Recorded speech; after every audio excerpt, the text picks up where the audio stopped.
Hello my friends and welcome to FISHTORY. I'm Alexander Williamson and today we're going to be talking about the top 10 fish that pair with Betta splendens.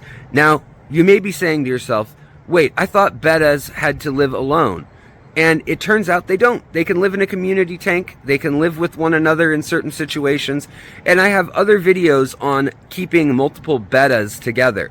And yes, it is Betta, but you can say beta. I don't care. I'm not going to tell anybody. I'm not going to call the beta police.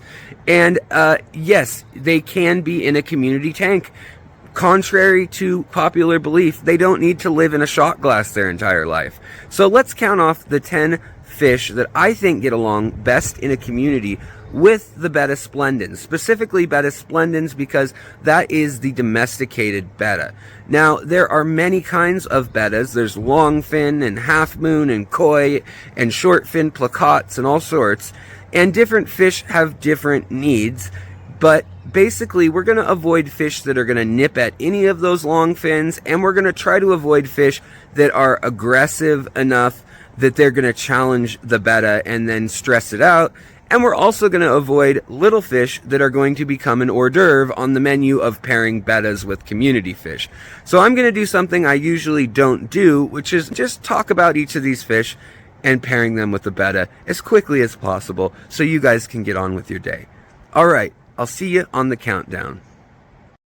All right, coming in at number 10 on our list is the Corydoras catfish, or Cory cats. Now, there are hundreds of species and variants of these fish all throughout the hobby. They're an excellent choice. They are a great cleanup crew, getting all the little food and algae and bits of this and that your other fish miss up higher in the tank. And if you give them enough room, you don't want to be putting them in a 3 or 5 gallon tank necessarily, but if you give them a 20 long, or if you have a larger community tank, they're absolutely wonderful for cleanup and for their wonderful social interactions, especially if you get a group of them. And they will leave your Betta alone. They'll hang out in a completely different level of water, mostly being on the substrate. Now, they also can breathe air and come to the surface like a Betta, but they actually absorb it through their intestinal lining rather than through the labyrinth organ like a Betta does. So, number 10 is the Cory catfish. Any kind'll do. All right, number nine, we're going to be talking about the Ember Tetra. Now, there's not a whole lot to say about these other than they're beautiful, peaceful little fish. I highly recommend you get 10 or 12 of them so that you can see their shoaling and schooling activity. They hang out really tightly together. They're going to occupy that middle to bottom level of the water, and if you have cories or some sort of bottom-loving pleco or other little fish that's a cleaner fish, they're going to stay kind of in the middle between that, and the Betta will be in the middle in the top water. So they're great, and you can see by the size of my hand that they're also really small, so you can keep them in a smaller tank like a 5 or 10 gallon with the Betta, given that you give them a little more space to openly swim and the Betta some places to hide. All right, number 8, the gold ring Danio, or the tin win-eye Danio. These are an awesome fish named after that beautiful golden eye they have, and they're a very small fish. They don't get much over an inch long, yet you'll have subtle crimsons and lavenders and purples of iridescence on their fins, as well as sometimes greens and golds on their body. And then they'll have that kind of simple yet beautiful, elegant spots pattern all down their body.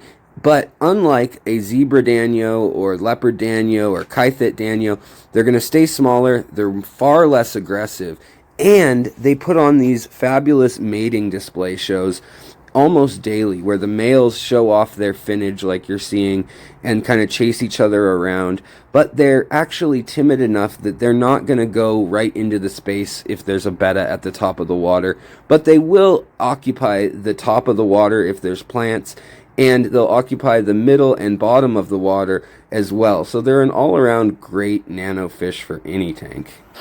All right, number 7, the lamb chop or Kubotai Rasbora. Hey, get out of the shot. So we've got a German ram in the shot.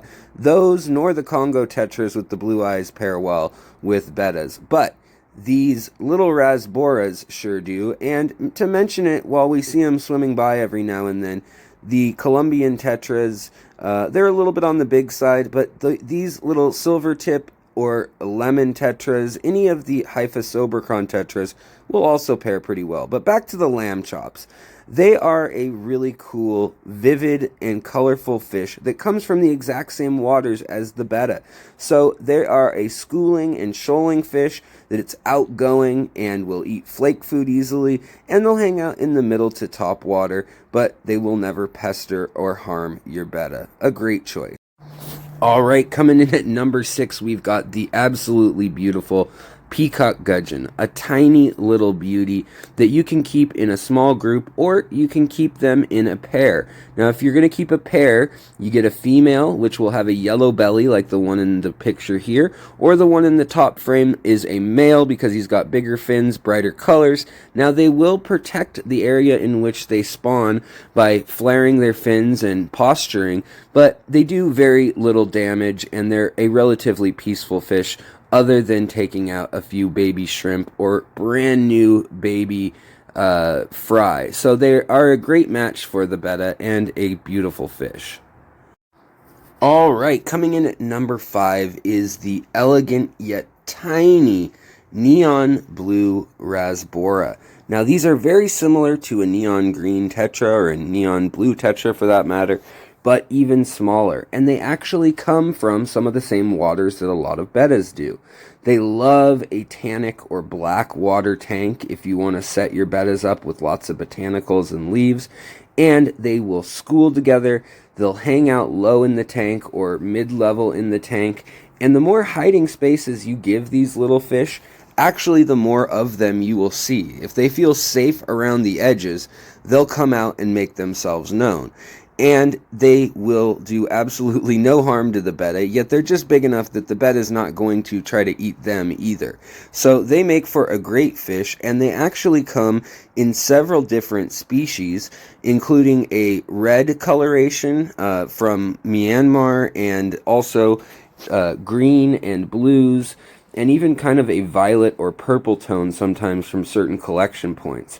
As you can see, they get along great with other little nano fish like the ember tetra that we mentioned earlier, and they are overall just a really cool fish to watch that even colors up more beautifully the darker the water in the tank is. That iridescent glowing or blue on them just lights up like a jewel, and they are a great fish to put with the betta.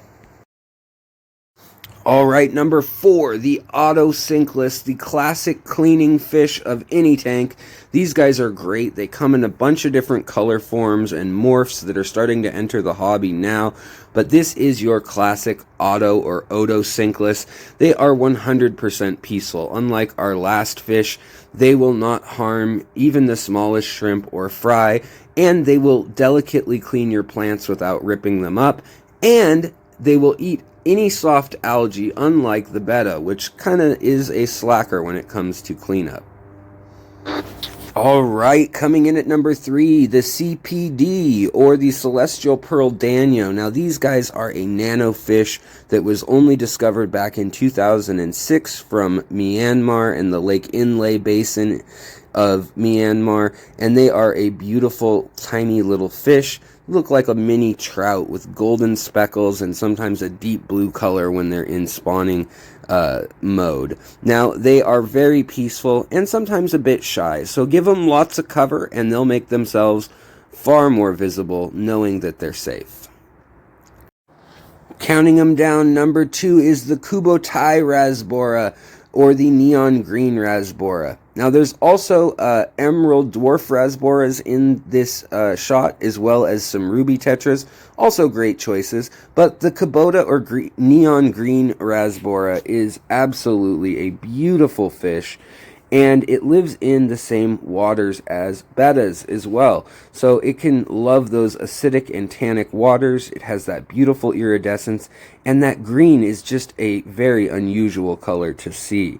Now, they love to school, so keep them in a small group, And the same goes for those fish you see in the background if you want to use that extra number on the list. Any of the micro rasboras are going to be great little fish, and same with the little tetras. Now, ruby tetras, those ones you see there, they actually get a bright, deep ruby red when they're really healthy and happy. So they're kind of like a little barometer for your tank to know that it's in good shape.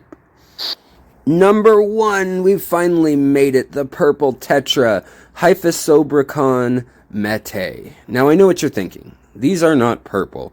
And no, they're not. They're actually a blue color with a beautiful blue eye. Sometimes they have a teal color or a little bit of lavender to the body. Sometimes they're actually downright green looking. But they are a small fish that loves to school, loves to shoal, very curious, and very quick. And they pair beautifully with bettas. Now, they will hang out low in the water or mid-water usually. And the more plants you have, the better, which is great for bettas too. So this is one I would not miss out on if you ever see these around. I know the Wet Spot in Portland, Oregon carries them from time to time, but they are an underappreciated fish that I love oh so dearly, and I think sets off the betta beautifully. Oh, hey, you guys are still here. I made the video so short that I didn't realize it was over, but it is. And in no particular order, we counted down 10 of the best pairings of small fish to go with your betta. Now, overall, just think about where the betta lives. Do a little bit of research and look up their natural habitat. Look up their puddles and rice paddies that they're known to frequent, and what other fish live there, what other kinds of fish, the body styles that live there, and what would complement them well. And using a little bit of common sense, you really can't go wrong. You just need to watch out for the betta actually tearing at any ornate or elaborate fins of other fish, or eating any super teeny fish or baby fry fish from something like a live bear. Other than that, though, people should be far more open to putting their betta in a community tank. It keeps the betta happy and active and interesting, and it keeps the tank happy and interesting. Now, I hope you guys like this little bit of a shorter video style, and I want to thank the normal and usual folks I always thank, which are you guys, the subscribers and the viewers, as well as especially the members. It's only $1.99 if you guys want to support this channel, whether it's deep dive content like usual, or these shorter styles, or the actual shorts I've been making, which is so unusual for me. But regardless, if you become a member under the community tab, you get 180 extra episodes for free that nobody else has seen, and you get all the extra behind the scenes content that I post in the community tab as well. Thanks for coming by. Have a great day, and happy fish keeping, happy betta keeping. I'll see you guys next time.